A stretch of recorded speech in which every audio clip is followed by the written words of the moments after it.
orang katakan Munah menikah dengan Sabri misalnya.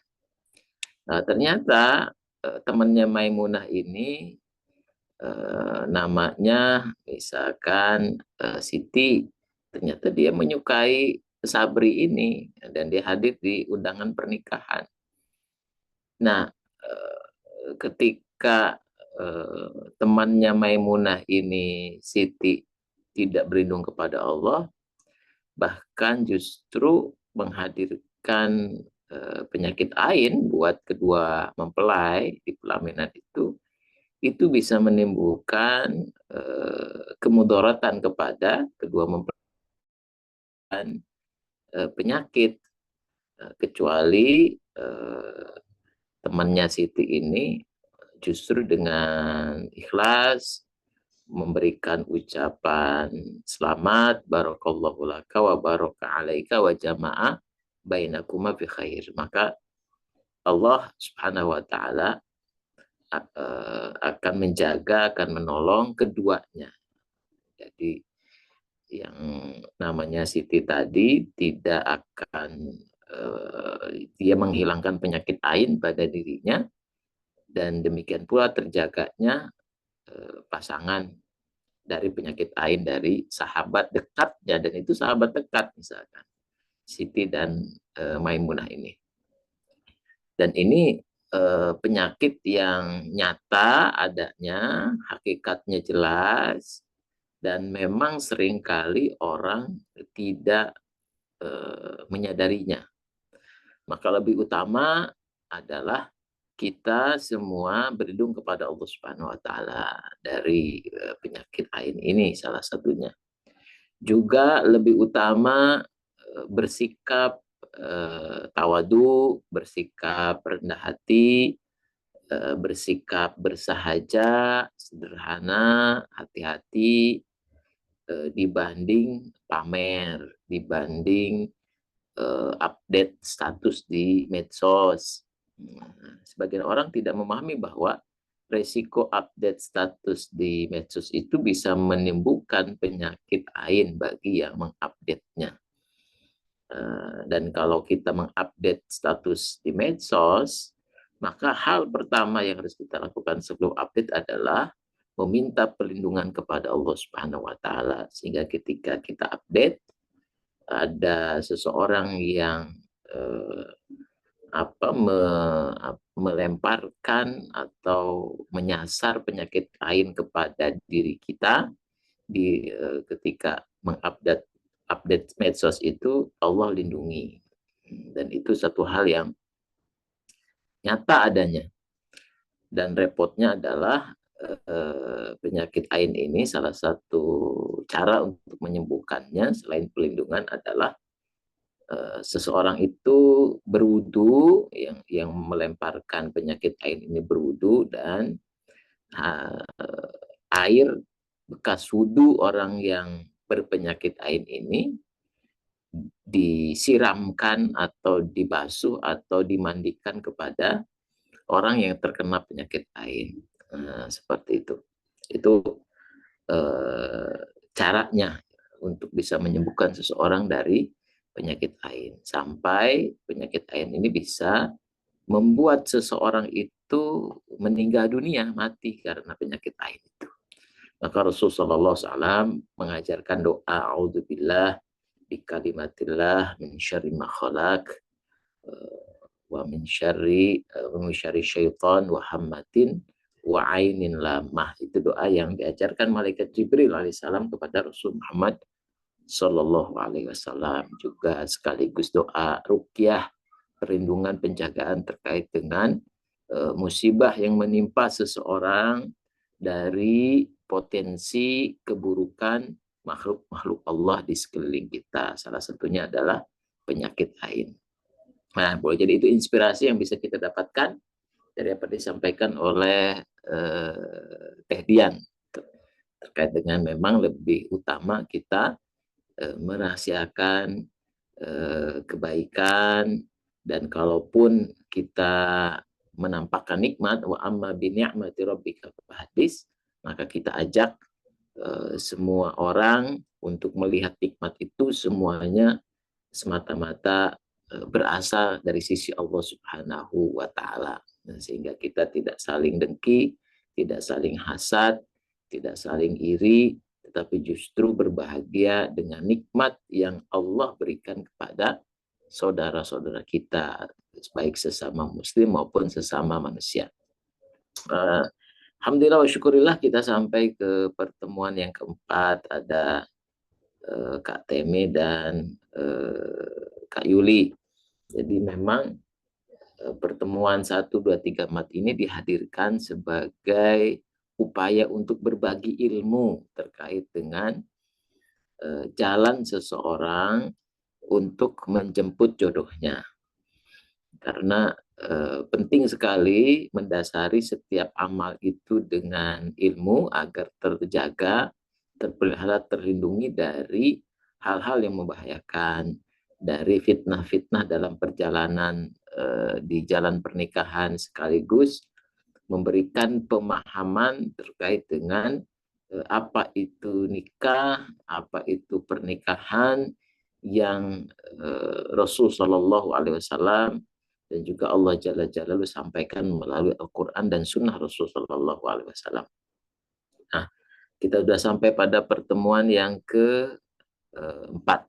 Nah, ada baiknya apabila Kak Yuli dan Kak Temi menyampaikan kepada kami catatan-catatan selama pertemuan 1 dan 3 supaya bisa menjadi feedback bagi kami terkait dengan ternyata insight apa, hikmah apa yang didapatkan selama pertemuan 1 dan 3.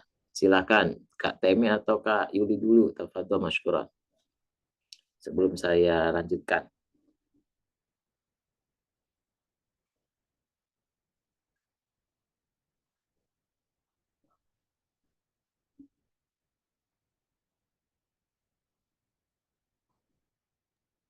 Baik, silakan. Mungkin ada yang mau disampaikan Yuli atau Temi ini? Sebenarnya sudah ada pertanyaan Ustaz ke saya. Oh iya, gimana? Boleh Ustaz, langsung ya. Jadi ada titipan pertanyaan gini. Katanya kan nikah itu mendatangkan rezeki, tapi kok setelah nikah malah makin terpuruk rezekinya. Itu gimana Ustaz? Kayak pengalaman mungkin. Jadi menikah itu mendatangkan rizki. Rizki terbesar dari pernikahan adalah hadirnya pasangan. Itu yang paling real. Jadi rizki yang paling besar yang Allah berikan kepada seseorang adalah pasangan itu sendiri. Karena kita di pertemuan pertama membahas bahwa manusia itu laqad khalaqnal insana fi ahsani taqwim adalah sebaik-baik ciptaan Allah Subhanahu wa taala. Bahkan Allah menciptakan manusia, Allah menghadirkan manusia dengan meniupkan ruhnya. Wa nafakhtu fihi min ruhi, dan telah aku tiupkan ruhku, dan jadilah manusia. Jadi itu rezeki yang terbesar. Nah, kalau ada seseorang kok setelah menikah rezekinya sempit, boleh jadi yang dimaksud adalah rezeki dalam konteks uang, rezeki dalam konteks harta. Padahal definisi rezeki itu tidak terbatas pada uang, tidak terbatas pada harta. Kalau kita boleh meleveling rizki, Rasul Shallallahu Alaihi Wasallam menyampaikan walaital ghina bi an kathratil ard. Kekayaan itu bukan banyaknya harta, walakinnal ghina ghina nafs, tetapi yang namanya kaya adalah kaya jiwa. Dan secara pribadi ketika menangani konsultasi lebih dari 20 tahun, ternyata memang benar adanya ada orang yang rumahnya di bilangan Kebayoran Baru, luasnya 800 meter, kendaraan banyak, tetapi dia merasakan hidupnya sempit, penuh masalah, tertekan. Ada yang rumahnya di bilangan dekat di belakang Senayan City. Demikian pula juga rumah tangganya berputus, bercerai, hubungan dengan anaknya tidak baik. Ada orang yang memiliki posisi jabatan yang tinggi di salah satu perusahaan BUMN pada level direksi dengan fasilitas yang luar biasa, dengan penghasilan 3 digit, dengan fasilitas, dengan kendaraan, dan ia tidak merasakan kekayaan jiwa dengan berkeluarga. Nah, ini problem-problem ini boleh jadi seseorang diberikan anugerah rezeki kelapangan dalam bentuk materi. Dan sesungguhnya materi itu adalah rezeki paling rendah. Jadi yang namanya materi itu rezeki paling rendah.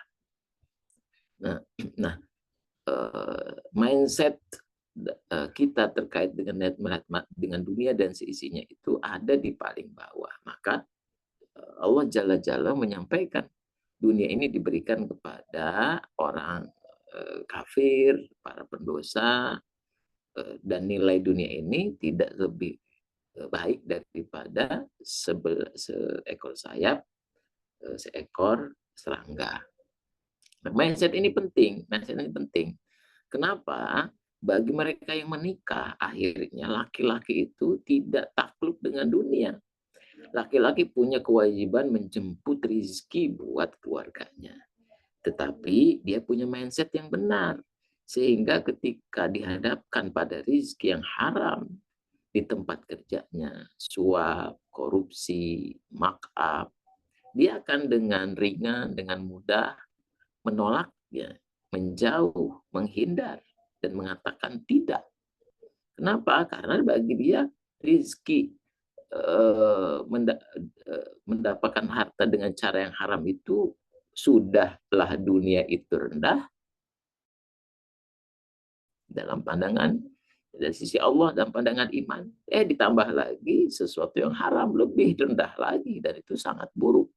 Nah, sehingga ketika orang memandang rizki dia bisa bekerja itu jauh lebih tinggi dari apa yang ia dapatkan dari pekerjaannya, maka dia tidak akan menggadaikan nikmatnya bekerja dibandingkan dengan hasil kerjanya. Jadi ketika seorang laki-laki keluar dari rumahnya, dia bekerja, itu nikmat bekerja itu, nikmat berbagi itu jauh lebih tinggi dibanding dengan dari pekerjaannya dia mendapatkan hasil. Kalau sekarang namanya gaji. Gaji itu posisinya jauh lebih rendah dibanding keseharian dia keluar dari rumahnya menjemput dengan bekerja sebagai bentuk rasa syukur dia kepada Allah. Maka Nabi Daud alaihissalam difirmankan oleh Allah Subhanahu wa taala dalam Al-Qur'an, "I'malu ala Dawud syukra." Wahai Daud, bekerjalah. Bekerjalah. I'malu ala Daud syukra. Keluarga Daud bekerjalah. Kenapa bekerja? I'malu ala syukra sebagai bentuk rasa syukur. Jadi orang yang punya mindset bahwa rizki bekerja sebagai bentuk rasa syukur itu jauh lebih tinggi dibanding dengan hasil yang dia dapatkan berupa gaji. Gaji Jakarta sekarang 4,9. Nah, kalau di daerah katakanlah di Lombok bisa 2, setengahnya bahkan kurang dari Jakarta. Jadi kalau seorang menempatkan kemuliaan dirinya, menempatkan mindset rezekinya hanya sekedar uang, disitulah justru kesalahan ia memandang dunia. Itulah kesalahan ia membangun keluarga. Tapi ketika seseorang punya mindset yang tepat, ketika membangun keluarga, memandang rezeki, maka dia akan bersemangat terus setiap hari bekerja. Dan ketika seorang istri melihat suaminya bekerja, punya kesungguhan, mengasah keterampilan, dan sebagainya, saya meyakini dengan jiwa mengabdi kepada Allah, kesungguhan itu, Allah akan menjadikan seorang istri menjadi sangat senang dan berlapang hati dengan apa yang dilakukan oleh suaminya. Timbul rasa cinta, timbul penghormatan, timbul kebanggaan, timbul kasih sayang. Dan suami ketika juga melihat istrinya memiliki respek yang luar biasa terhadap upaya ia menjemput rezeki buat keluarganya yang memang sudah Allah tetapkan, dan ia ketika melihat istri itu seperti itu, dia akan lebih banyak bekerja, lebih sungguh-sungguh untuk memberikan yang terbaik buat pasangannya dan juga buat anak-anaknya. Jadi ini timbal balik dalam kehidupan berumah tangga, dan boleh jadi menurut ukuran orang lain rezekinya tidak lebih banyak dari orang lain, tetapi justru Allah ya yang memberikan kekayaan jiwa kepada suami, juga kepada istrinya, juga kepada anak-anaknya, sehingga mereka hidup dengan naungan sakinah mawaddah warahmah. Seperti itu. Dan juga harus kita pahami dalam ayat Al-Quran, Allah Subhanahu wa taala menyampaikan wa qasamna bainahum ma'isyatahum. Allah sudah memang membagi-bagi penghidupan seseorang. Ada orang yang hari ini sebulan penghasilannya lebih dari 1 miliar dengan cara yang mudah. Ada orang yang 100 juta, ada orang yang 10 juta, ada orang yang 1 juta. Dan itu bagian dari pembagian Allah, ketetapan Allah yang pasti akan kita dapatkan, tidak akan pernah luput dari kita. Dan yang pasti tidak akan dapat kepada kita, kita tidak akan bisa mengejarnya. Nah, ketika seorang punya mindset seperti ini, maka dia tenang, senang, dia menang. Kenapa? Karena dia sudah paham bahwa hakikat rizki yang sesungguhnya adalah ketika ia mampu beramal soleh, beriman, dan terus seperti itu. Nah, maka oleh karena itu dalam itu sakinah, kita perlu mendudukkan hal-hal seperti ini sehingga kita bisa menjawab setiap syubhat, setiap kekeruhan dalam mindset, setiap kegundahan terkait dengan bagaimana membangun rumah tangga, sehingga ketika kita sepakat laki-laki dan perempuan, suami istri, untuk menjadikan mindsetnya Quran, soul setnya, set jiwanya adalah Allah dan Rasulnya, heart setnya, hatinya disetting dengan Quran dan Sunnah, juga ruh setnya disetting dengan Quran dan Sunnah, juga body setnya disetting dengan Quran dan Sunnah, Pak, insya Allah mereka akan mendapatkan kehidupan rumah tangga yang baik. Maka Rasulullah SAW berpesan, fazfar bidzatiddin taribat yadak. Maka pilihlah karena kepatuhannya terhadap sistem yang Allah dan Rasulnya sampaikan kepada kita, kepada syariat Islam. Taribat yadak, maka engkau akan menjadi orang-orang yang kokoh dalam menjalani kehidupan ini. Seperti itu tadi yang terkait dengan bab rizki ya dalam berumah tangga. Dan tentunya secara kasuistis hal-hal seperti ini tidak bisa digeneralisir.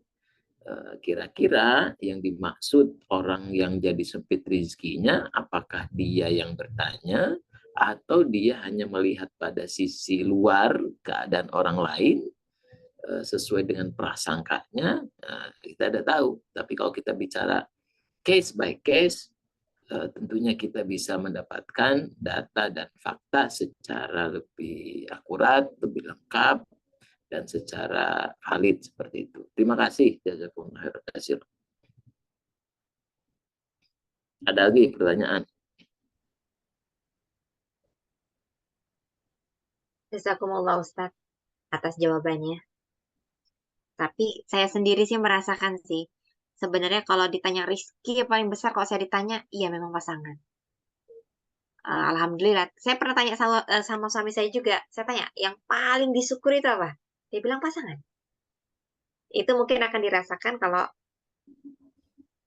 mungkin dapat yang ini ya Ustadz ya. Kalau gimana ya jelasinnya saya bingung. Pokoknya saya sama suami saya sih jawabannya sama pas tanya. Saya apa rizki yang paling besar yang dirasakan pasangan memang.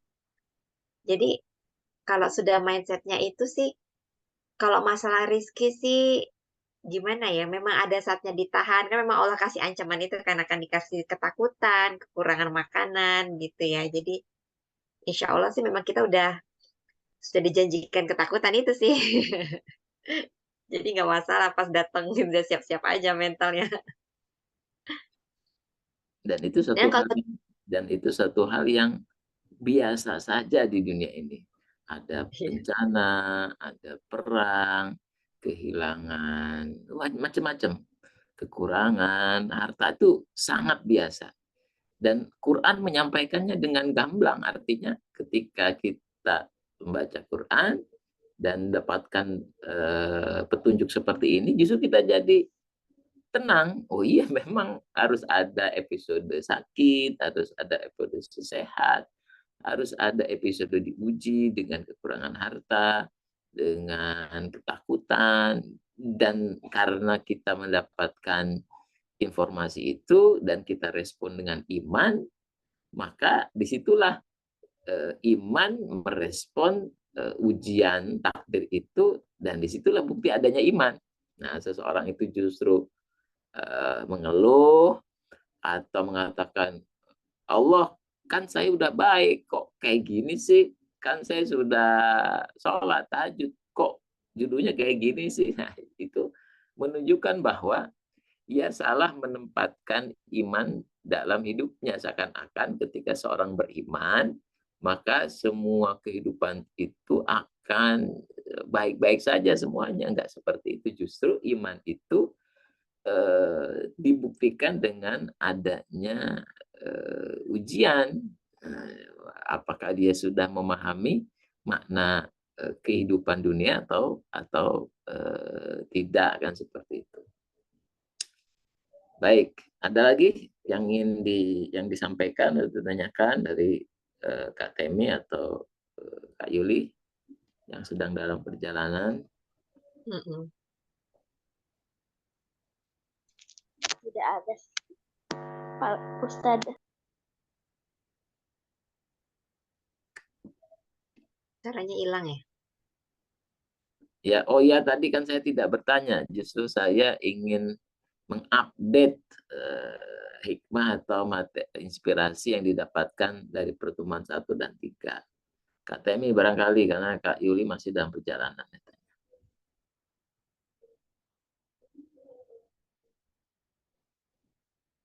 Apa ya?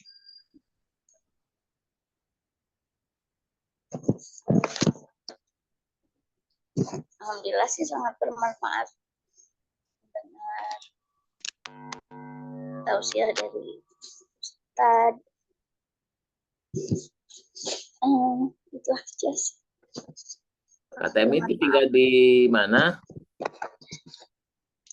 Saya asli Cianjur, tinggal di Cikarang. Masya Allah, gimana kabar Cianjur? Keluarganya? Alhamdulillah, saudara keluarga jauh dari tempat pusatnya sih, Ustadz. Oh, alhamdulillah. Sekitar 1 jam dari Cugenang. Oh, jauh ya, 1 jam. Ya, tapi masih merasakan gempa susulan. Ya, gempa sampai ke Jakarta ya, sampai ya. juga. Iya. Oh, ini tinggalnya di Cikarang. Baik. Sama ini sudah pernah bertaruh, Kak Temi? Belum. Oh, belum pernah. Belum pernah. Oh, iya. Jadi belum juga punya interaksi yang kaitannya dengan menuju pernikahan. Pernah sih sekali. Oh, pernah. Cuma tidak berlanjut sampai pernikahan ya. Iya. Iya. Baik, baik. Baik, izinkan saya share materi kita ya. Pertemuan yang keempat ini. Yang pertama,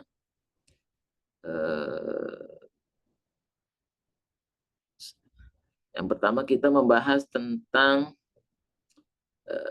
bahwa jodoh itu ada. Udah pasti semua orang punya pasangannya. Semua orang punya pasangannya. Semua orang punya jodohnya.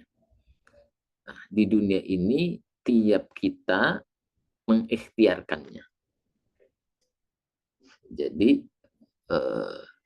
salah satu hakikat dunia ini semuanya harus dicapai dengan lelah. Nah, jadi di dunia ini nggak ada yang disebut istirahat tuh nggak ada. Semuanya harus capek. Makan juga capek, minum juga capek, bekerja juga capek, berumah tangga juga capek. Itu hakikat dunia. Selama kita di dunia itu tidak ada yang disebut dengan kenikmatan hakiki. Belajar ya capek, mengajar juga capek. Nah, itulah karakter, semuanya harus diikhtiarkan. Nah, karena itulah ketentuannya Allah memberikan rezeki termasuk jodoh itu harus diikhtiarkan.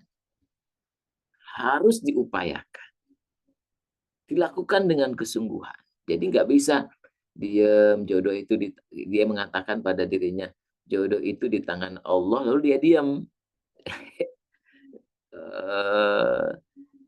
Ketika itu terjadi, apakah jodoh akan datang tergantung dari kehendak Allah. Kalau orang ini 100% hakut tawakkul, bertawakal kepada Allah, maka insya Allah dia akan dapat jodohnya. Namun orang yang sampai pada derajat hakut tawakkul ini, yang yakin betul bahwa jodohnya ada di tangan Allah, itu jumlahnya 70.000 dari umat Rasul Shallallahu Alaihi Wasallam. Lalu ditambahkan lagi 70.000, lalu ditambahkan lagi 70.000, dan itu walaupun ditambah-tambah oleh Rasul Shallallahu Alaihi Wasallam, tetap saja sangat sedikit. Bisa kata Jakarta aja penduduk muslimnya bisa sampai 7 juta, 70.000 berapa kalinya. Apalagi sekian miliar manusia, dan itu 70.000 itu dari zaman Rasulullah Shallallahu Alaihi Wasallam sampai sekarang. Artinya orang yang punya ketawakalan yang maksimal itu orang yang terpilih. Nah, yang bisa kita upayakan apa? Yang kita bisa upayakan adalah berikhtiar. Berikhtiar menjemput jodoh. Kesungguhan menempuh jalan wasilah dengan ta'aruf, yang kita kenal dengan ta'aruf, dan sebagainya. Itu ada upaya untuk itu. Nah, kenapa? Karena itu bagian yang kita dasari sebagai perintah Allah. Bahwa salah satu bentuk kenikmatan adalah hadirnya pasangan. Karena kita berasal dari jiwa yang satu, lalu Allah ciptakan Nabi Adam dan Sayyidina Hawa, dan ketika seseorang berpasangan, dia ketemu dengan kesempurnaan pasangan jiwanya. Dan itu rezeki yang sangat besar. Kenapa? Dengan itu dia akan merasakan ketenangan, dia akan merasakan kondisi keberdayagunaan. Ketika niat dan caranya benar, maka makin berdaya. Dia akan merasakan begitu banyak keberkahan dari hal yang kecil-kecil sampai yang paling besar dalam rumah tangga. Jadi hari-harinya itu menjadi ibadah yang berlimpah nikmat di sisi Allah Subhanahu wa Ta'ala. Maka ibadah yang paling panjang, paling lama itu berkeluarga. Kalau sholat ada mulai dengan takbiratul ihram, diakhiri dengan salam. Haji mulai dengan ihram, diakhiri dengan tahallul. Umroh pun demikian, haji hanya 4 hari, itu yang paling lama. Sedangkan ibadah saum sebulan, sedangkan ibadah pernikahan itu panjang, dan di situ kita mendapatkan faidah manfaat yang luar biasa. Nah, seperti itu. Sehingga kolbu kita menjadi tenang, nafsu kita teralirkan, juga jiwa kita punya teman untuk berbagi, teman untuk saling mendukung, teman untuk saling memperhatikan, sekaligus secara syahwat, nafsu seksualitas itu tersalurkan pada sesuatu yang Allah dan Rasulnya ridhoi. Dan karena itu ada, maka insya Allah kita bisa menapaki jalan spiritualitas, menjadi orang yang makin dekat dengan Allah sepanjang perjalanan berumah tangga. Nah, seperti itu. Nah, kita sudah membahas terkait dengan teknis ta'aruf ya, di pertemuan kedua. Juga kita membahas bahwa jodoh ini panjang, tidak berakhir pada kalimat till death do us apart, sampai kematian memisahkan kita. Justru dalam rumah tangga, kematian pun tidak akan memisahkan dua orang yang Allah pasangkan, yang sama-sama beriman kepada Allah, dan mereka akan sampai langgeng kekal bersama anak cucunya di surganya Allah Subhanahu wa Ta'ala. Nah, itu yang disampaikan lewat Allah dan Rasulnya. Nah, sehingga di dunia ini kita menjalani kehidupan rumah tangga itu betul-betul ingin bisa menjadi penghuni surga. Maka kita meng-create postur keluarga, postur rumah tangga itu betul-betul adalah profilnya, portofolionya kehidupan surga di akhirat. Maka tidak ada teriakan, tidak ada kata-kata kotor, tidak ada kata-kata benci, saling support, saling sayang, saling membela.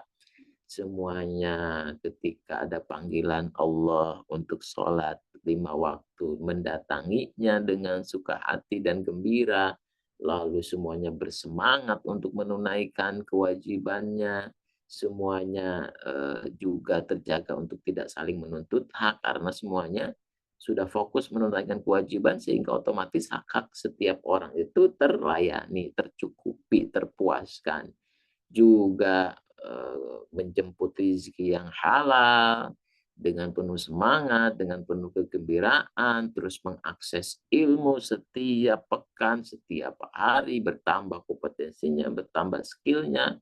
Juga ketika ada lo berbagi, bercerita, berkomunikasi. Jadi rumah tangga menjadi nikmat. Kalau ada ujian yang menimpa salah satu anggota keluarga, semuanya saling mendukung, semuanya bisa mensupport, saling memberikan motivasi, memberikan perhatian, memberikan pertolongan ketika ujian Allah datang kepada, bisa pada suami, bisa pada istri, bisa pada anak. Dan itu kehidupan yang mereka jalani sampai suami istri menua, juga anak-anaknya akan melanjutkan berkeluarga, juga akan dihadirkan cucu berikut, dan terus menerus perjalanan keluarga itu menghadirkan pribadi-pribadi yang insya Allah alladzina yarisunal firdaus hum fiha khalidin, yang mewarisi surganya Allah Subhanahu wa Ta'ala.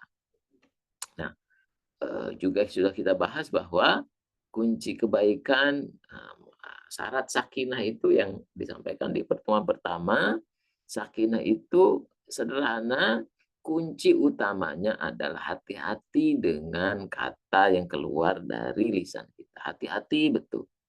Lebih baik menahan 3 hari, sebelum mengungkapkan sesuatu yang berpotensi menyakiti pasangannya atau menyakiti anaknya. Karena ketika sudah terpanah kata-kata ini sudah dikeluarkan dari mulut kita, itu efeknya bisa tidak bisa kita kendalikan. Itu. Kenapa? Karena dalamnya jiwa kita tidak pernah tahu. Nah, setelah komunikasi terjaga, maka tentu pilar utama bangun rumah tangga adalah ekonomi untuk mereka bisa melanjutkan kehidupan yang baik. Maju kehidupan yang baik itu maksudnya ya ada sandang, ada pangan, ada papan, tercukupi.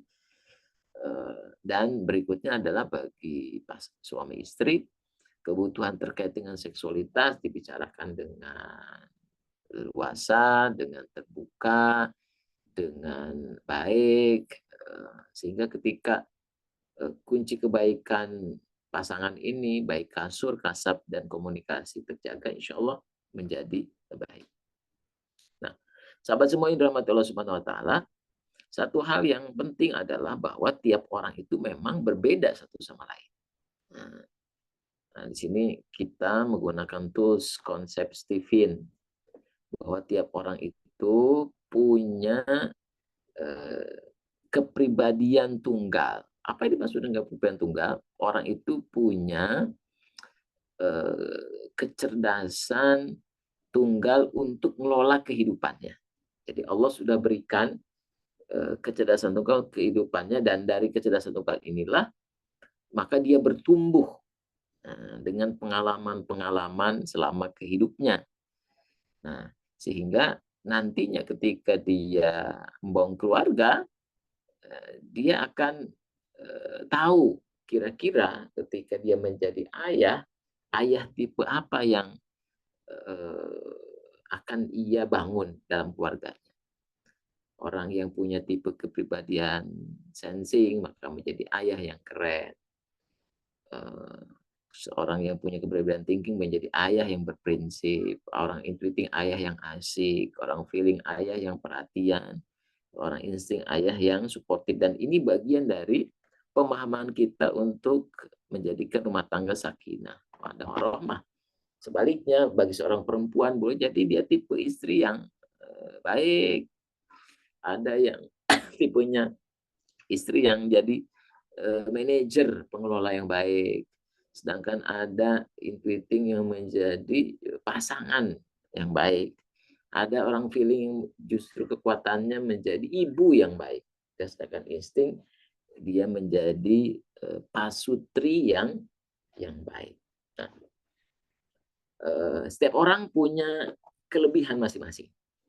Nah, ketika kita bisa memahami satu sama lain, maka akselerasi kita mencapai keluarga yang sakinah mawaddah warahmah bisa kita dapatkan. Oke, sahabat semua, terima kasih jazakumullah khairan katsir di pertemuan keempat ini. Mudah-mudahan saya berdoa Kak Yuli dan Temi bisa mendapatkan jodoh yang diridhoi Allah Subhanahu wa taala, terbimbing, terjaga, terpelihara sehingga sampai ke dalam sampai surganya Allah Subhanahu wa taala. Terima kasih. Jazakumullah khairan katsira. Wabillahi taufiq wa hidayah. Wassalamualaikum warahmatullahi wabarakatuh. Waalaikumsalam warahmatullahi wabarakatuh. Jazakumullah Ustadz atas ilmunya hari ini. Kita ada kelas lagi nih 1 menit lagi, jadi kita segera tutup saja ya. Dan teman-teman yang ingin memproses langsung boleh japri ke saya ya, langsung yang Ahwat. Untuk terkait bagaimana proses ta'arufnya. Nanti saya akan arahkan langsung tapi lewat japri WA aja. Demikian, terima kasih sahabat semua. Kita tutup dulu. Insya Allah kita tetap kontak ya di WA. Kita baca hamdalah dulu bersama-sama. Alhamdulillah. Dan doa penutup majelis. Subhanakallahumma wa bihamdika asyhadu an la ilaha illa anta astaghfiruka wa atubu ilaik. Terima kasih teman-teman. Assalamualaikum warahmatullahi wabarakatuh. Waalaikumsalam warahmatullahi wabarakatuh. Waalaikumsalam warahmatullahi wabarakatuh.